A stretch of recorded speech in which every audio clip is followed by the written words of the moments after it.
નમસ્કાર, શિક્ષણ કુંજમાં આપનું સ્વાગત છે। શિક્ષણ કુંજ સાથે હું છું રાજેશ ડાભી। આજનો આપણો વિડીયો છે વસ્તી ગણતરી 2027 સ્વ ગણતરી સેલ્ફ ઇન્યુમરેશન જનગણના 2027 પ્રથમ તબક્કો તારીખ 17/5/2026 થી 31/5/2026 સુધી કોઈ પણ વ્યક્તિ પોતાની ગણતરી જાતે કરી શકે છે। આ ગણતરી 15 થી 20 મિનિટનો સમય લાગશે, પરંતુ તમને એક SEID આપવામાં આવશે। જે SEID તમારા ઘરે જે વસ્તી ગણતરીદાર આવશે તેને તમે આપશો એટલે પ્રક્રિયા ખૂબ ઝડપથી થઈ જશે અને આવનાર વ્યક્તિનો પણ સમય બચશે અને તમારો પણ સમય બચશે। એટલે કે તમે જાતે આ પ્રક્રિયા તમારા મોબાઈલ અથવા લેપટોપ પીસીમાં કરી શકો છો। આ પ્રક્રિયા તમે જાતે કેવી રીતે કરવી તે આપણે અહીં આ વિડીયોમાં જોવાનું છે। સૌપ્રથમ કોઈ પણ તમે બ્રાઉઝર છે તે ઓપન કરશો અને ત્યાં તમે ce.census.government.in આ જે વેબસાઇટ છે તે મેં ડિસ્ક્રિપ્શનમાં પણ આપેલી છે અને માહિતી પણ ત્યાં ડિસ્ક્રિપ્શનમાં આપેલી છે। તે અહીં તમે ટાઈપ કરશો અથવા ગૂગલમાં લખશો તમે તો પણ ત્યાં તમને મળી જશે। સેન્સસ 2027 ટાઈપ કરશો એટલે તમને તરત જ માહિતી મળી જશે। જે પહેલી વેબસાઇટ મળશે તેના ઉપર આપણે ક્લિક કરીશું અને જો આ વેબસાઇટ તમે ટાઈપ કરશો તો ડાયરેક્ટ તમને અહીં સીધી માહિતી આવશે। હવે અહીં તમે જોઈ શકો છો કે અહીં લખેલું છે સેલ્ફ ઇન્યુમરેશન HLO લોગિન। હવે અહીં આપણે શું કરીશું? સૌપ્રથમ આપણે આપણું સ્ટેટ સિલેક્ટ કરીશું, જે સ્ટેટ હોય તે। ત્યારબાદ અહીં કેપ્ચા કોડ એન્ટર કરવાનો રહેશે। કેપ્ચા કોડ એન્ટર કરીશું।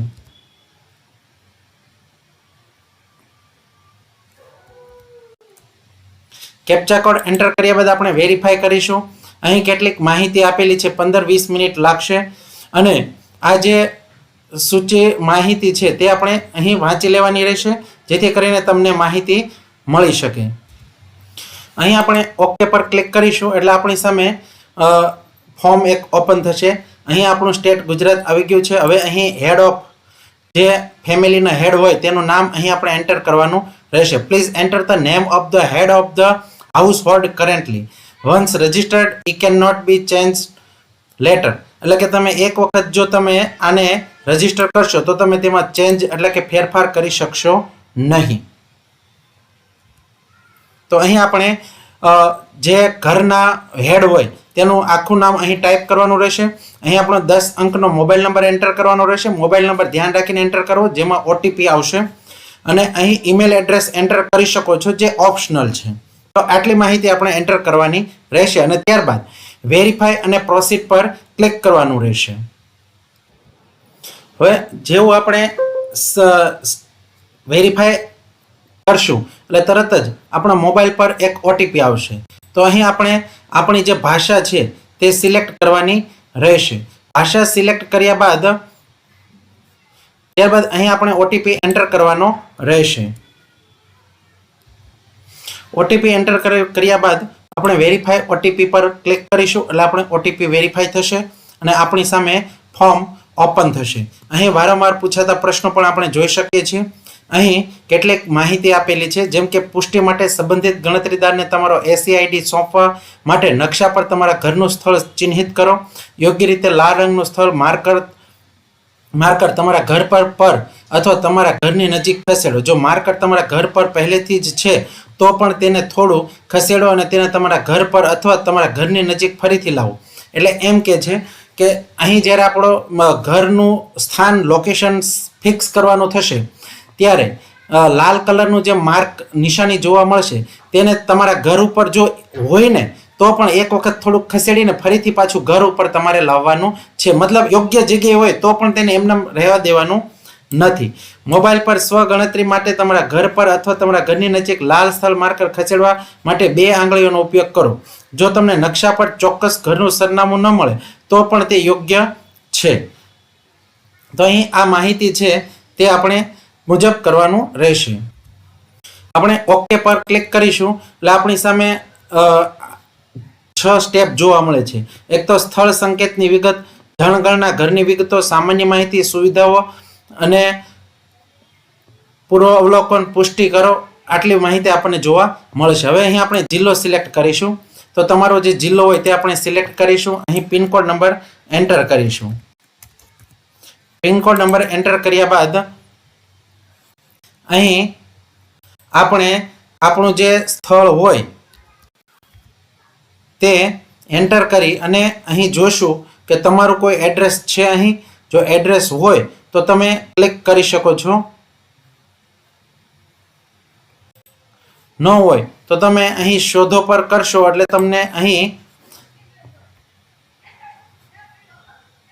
તમારું જે નકશા ઉપર મેપમાં તમારું ઘર શોધવાનું રહેશે. અહીં આપણને માહિતી આપવામાં આવી છે કે કંટ્રોલ પ્લસ કરશો તો તમે મેપને મોટો પણ કરી શકો છો.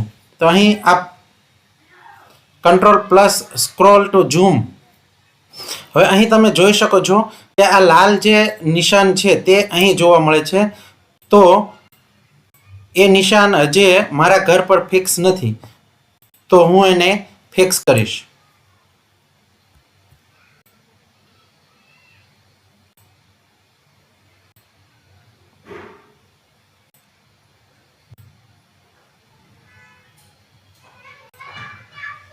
આ ફિક્સ થઈ ગયું છે. લાલ નિશાન અહીંયા ફિક્સ થઈ ગયું છે. હવે હું જઈ અને સ્થળની પુષ્ટિ કરીશ. પુષ્ટિ કરીશ એટલે અહીં મારા ઘરનું જે સ્થળ છે તે સેવ થઈ જશે. હવે અહીં જે અક્ષાંશ અને રેખાંશ છે તે સેવ થઈ ગયા છે. તો હવે આપણે અહીં સેવ કરો અને આગળ વધો પર ક્લિક કરીશું. તો અહીં ડિટેલ જોવા મળે છે તે આગળ વધી અને આપણે હા પર ક્લિક કરીશું. હા પર ક્લિક કરીશું એટલે અહીં જણગણના ઘરની વિગતો હવે આપણને જોવા મળશે. જણગણના ઘર એટલે મકાન અથવા મકાનનો ભાગ અથવા બહુમાળી મકાનમાં આવેલ ફ્લેટ છે જે અલગ અલગ એકમ તરીકે વપરાતો હોય અને જેનો મુખ્ય પ્રવેશદ્વાર અલગથી સડક કે સહિયારા વાડામાં અથવા સીડીઓમાં ખુલતો હોય. હવે અહીં આપણે જે પ્રશ્નો પૂછવામાં આવ્યા છે તેના આપણે જવાબ આપવાના રહેશે, એટલે કે ટીક માર્ક કરવાના રહેશે. જણગણના ઘરના ભોંયતળિયામાં વપરાયેલ મુખ્ય સામગ્રી. તો જે ભોંયતળિયું છે એમાં શું વપરાયેલું છે? તો અહીં આપણે ટાઇલ્સ લખીને ટીક કરીએ છીએ. હવે અહીં તમારામાં જે હોય તે આપણે ટીક કરવાનું રહેશે. દિવાલમાં વપરાયેલ મુખ્ય સામગ્રી. દિવાલમાં શું છે? તો કે પાકી ઈંટો. છતમાં શું વપરાયેલું છે? તો છતમાં જે વપરાયું હોય તે મુજબ તમારે અહીં ટીક કરવાનું રહેશે. જણગણના ઘરની સ્થિતિ રહેવા લાયક. ત્યારબાદ સેવ અને આગળ પર આપણે ટીક કરીશું એટલે આપણી પ્રોસેસ છે તે આગળ જશે. હવે અહીં સામાન્ય માહિતી આવશે. આ કુટુંબમાં સામાન્ય રીતે કુલ વ્યક્તિઓની સંખ્યા. તો કુલ વ્યક્તિ 4. કુટુંબના મુખ્ય માણસનું નામ. કુટુંબના મુખ્ય માણસનું નામ પસંદ કરેલ ભાષામાં. હવે અહીં આપણે પસંદ કરેલ ભાષા ગુજરાતી હતી, તો અહીં આપણે ગુજરાતી ભાષામાં નામ લખવાનું રહેશે.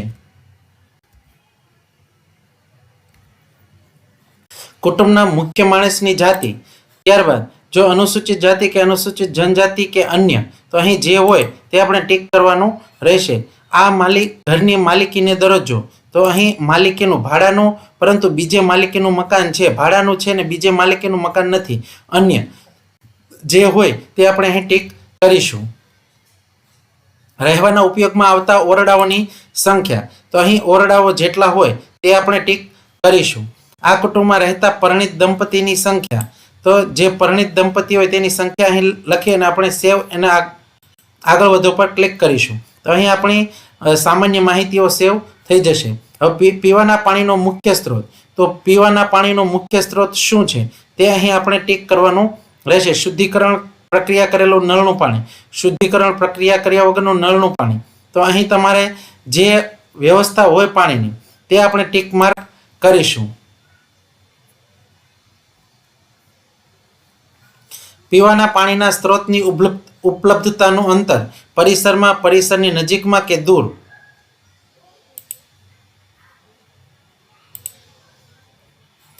પ્રકાશનો મુખ્ય સ્ત્રોત. શૌચાલયનો ઉપયોગ.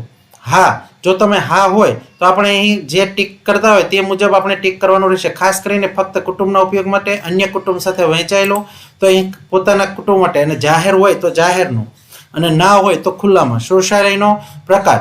ફ્લશ, ફ્લશ શૌચાલયનું જોડાણ, પાઇપવાળી ગટર વ્યવસ્થા. જો ટેન્ક એટલે કે ટાંકી બનાવેલી હોય તો અહીં પદ્ધતિવાળું શૌચાલય એટલે કે આ મુજબનું જે કોઈ વ્યવસ્થા કરેલી હોય, સેપ્ટિક ટેન્ક હોય, અન્ય પદ્ધતિ હોય, 2 ખાડા પદ્ધતિવાળું શૌચાલય, સ્લેબ પથ્થરથી ઢંકાયેલું, સ્લેબ પથ્થરથી ઢાંક્યા વિનાનું, 1 ખાડા પદ્ધતિવાળું એટલે કે સ્લેબ પથ્થરથી ઢંકાયેલું કે ઢંકાયા વગરનું સેવાથી સંચાલિત શૌચાલય અને ખુલ્લી ગટરમાં મળનો નિકાલ.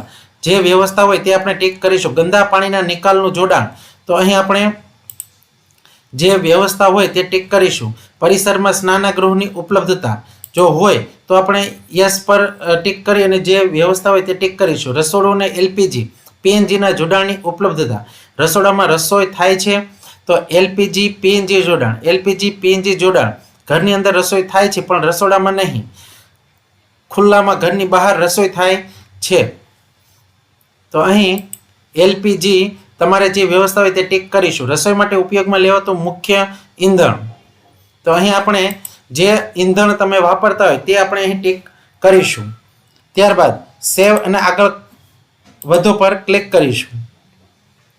તો અહીં તમે જોઈ શકો છો કે હવે સુવિધાઓ અહીં આવી ગઈ છે. કુટુંબ પાસેની જે વસ્તુઓ છે તે અહીં આપણે ટીક કરવાની રહેશે. તો રેડિયો ટ્રાન્ઝિસ્ટર તો રેડિયો છે તો કે ના, ટેલિવિઝન છે તો ના. હવે જો તમારી પાસે આમાંથી જે હોય તો તે તમે ટીક કરી શકો છો. ઇન્ટરનો ઉપયોગ કરે છે તો અહીં લેપટોપ, કોમ્પ્યુટર, મોબાઈલ, સ્માર્ટફોન પર અન્ય કોઈ પણ ઉપકરણ પર જે હોય તે ટીક કરીશું. લેપટોપ, કોમ્પ્યુટર છે તો આપણે ત્યાં જે હોય તે ટીક કરીશું. ટેલિફોન અને મોબાઈલ ફોન, સ્માર્ટફોન તો તમારી પાસે જે હોય તે આપણે ટીક કરીશું.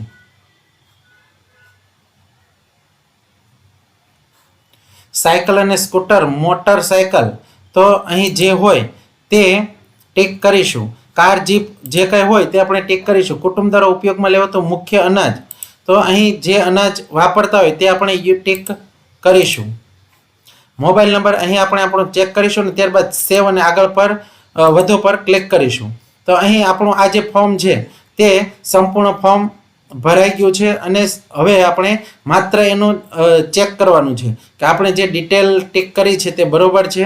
જો આપણી બધી ડિટેલ છે તે ટીક કરેલી બરોબર હોય તો આપણે એને ડ્રાફ્ટ તરીકે સેવ કરી શકીએ છીએ અથવા અંતિમ સબમિટ પર ક્લિક કરી શકીએ છીએ. ડ્રાફ્ટ તરીકે સેવ કરીશું તો તે સેવ થઈ જશે અને તેમાં તમે સુધારો વધારો કરી શકો છો. પણ જો અંતિમ સબમિટ પર ક્લિક કરશો તો અંતિમ સબમિશન પછી સબમિટ કરેલ ડેટામાં કોઈ ફેરફાર શક્ય બનશે નહીં. શું તમે ખરેખર આગળ વધવા માંગો છો? તો અહીં આપણે હા પર ક્લિક કરીશું એટલે તરત જ આપણી સામે સફળતાપૂર્વક સબમિટ કરવામાં આવ્યું છે તમારું સ્વગણતરી ફોર્મ અને આપણો SEID પણ અહીં આપણે જોઈ શકીએ છીએ. હવે આ જે SEID છે તે આપણે સેવ કરીને રાખી મૂકશું. જ્યારે પણ આપણા ઘરની ગણતરી કરવા માટે કોઈ વ્યક્તિ આવશે, ગણતરીદાર આવશે ત્યારે એને આપણે આ ID આપવાનો રહેશે. તો આવી રીતે તમે પોતાનું આ ફોર્મ છે તે સબમિટ કરી શકો છો જેમાં તમે તમારા ઘરનું અને જે કંઈ ડિટેલ છે તે તમે તમારી જાતે જ સબમિટ કરી શકો છો.